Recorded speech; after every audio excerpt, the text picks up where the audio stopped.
पुढची महत्त्वाची बातमी आपण पाहूयात। अकोला महापालिकेचा ढिसाळ कारभार पुन्हा एकदा चव्हाट्यावर आलाय। पावसाळ्याच्या तोंडावर अकोलेकरांची चिंता आता वाढलेली आहे, कारण शेकडो जीर्ण इमारतींमुळे दुर्घटनेची भीती व्यक्त केली जाते आहे। अकोला शहरातील मोडकळीला आलेल्या इमारतींचा विषय आता पुन्हा एकदा ऐरणीवर आलाय। अकोला शहरामध्ये सध्या कोणत्या इमारती जीर्ण अवस्थेमध्ये आहे याचा कोणताही ताजा सर्वे किंवा यादी किंवा तत्सम माहिती महापालिकेकडे उपलब्ध नाही।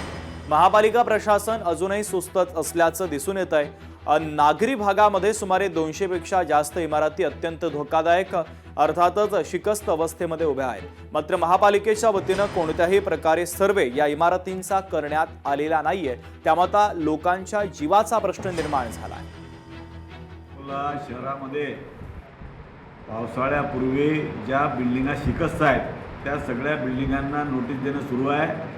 अंदाजे 202 बिल्डिंगा अशा आहेत की त्या नादुरुस्त आहेत, त्या पडू शकतात। अशा सर्व लोकांना नोटीसेस देणं सुरू आहेत आणि त्या सर्वांना आमची विनंती आहे की येणाऱ्या काळामध्ये कोणतीही दुर्घटना होऊ नये यासाठी सर्वांनी त्या बिल्डिंगा खाली कराव्या, अन्यथा त्या पाडून टाका।